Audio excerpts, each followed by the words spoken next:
Voy nima oldu nim qoqsa? Chiroylarim kim chiqyapti? Yuz ko'zlarim po'qilib turdi deyasizmi? Chiqyapti-da, boshliqqa.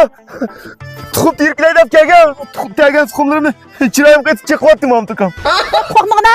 O Mahmudga men ba, o'zim tertiyman uningga. Tashvani yutib qatdi uningga. Men chiqyapti, chiqib uni. Onda qilasiz.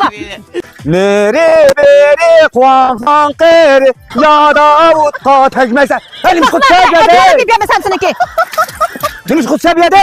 Devamlıq Davud'un gözgüsünü sen. Bak yüz gözlerim nima man, yüz gözlerim nima. Tegaya dikip bağcı kere, nere de tutunan sen teke. Hey!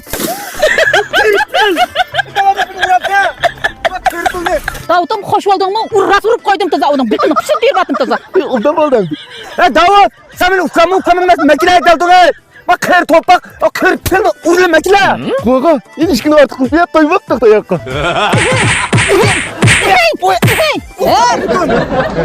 Davud'u da başkasa.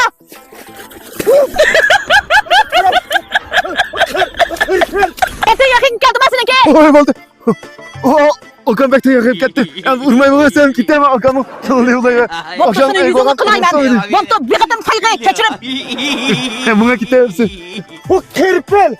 Kap Davut'luk akşamlık uygulaşı mı? Keseset toyğun yer sıkıp koy. Davut'luk gel. Davut'luk gel. Bekle yakıp gittim. Sen daldın da bildim ama. İzlepsin he. Buna ben sırf bakıp verip yanını evlayım. Düşündük düşke asla da kıp koydum. O kır cadal. Buna bak koy dilemse. Bağım Sergay'ınki məsul olğan Əkbərcanınki qandaq gəp sözləri var. Tunuşturuşni Əkbərcanınki üzünün ağzından anlaylı.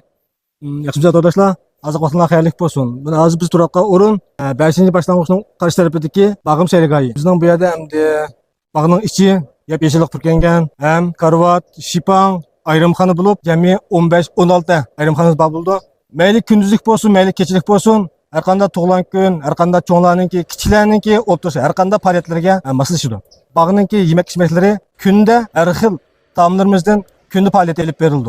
Bağınınki aldışki, aldışlar diyen okşaş, 5. başlangıç mektep, burunki Lushin mektebi diyen mektep şu. Şunun asıdaki, Kızılçırak'ın asıda Bağım Sergayı. Hem şundakla bizninki maşın toks meydallarımız, şunda kengri hem azade, her kanda vakitte kilip, kural sınavını kızın karşılarımız, Urunca kaç telefon numara 187 99 4 678 39. Unda o'z to'rdoshlar sizlarni Bağım Sergay'ni saqlaymiz.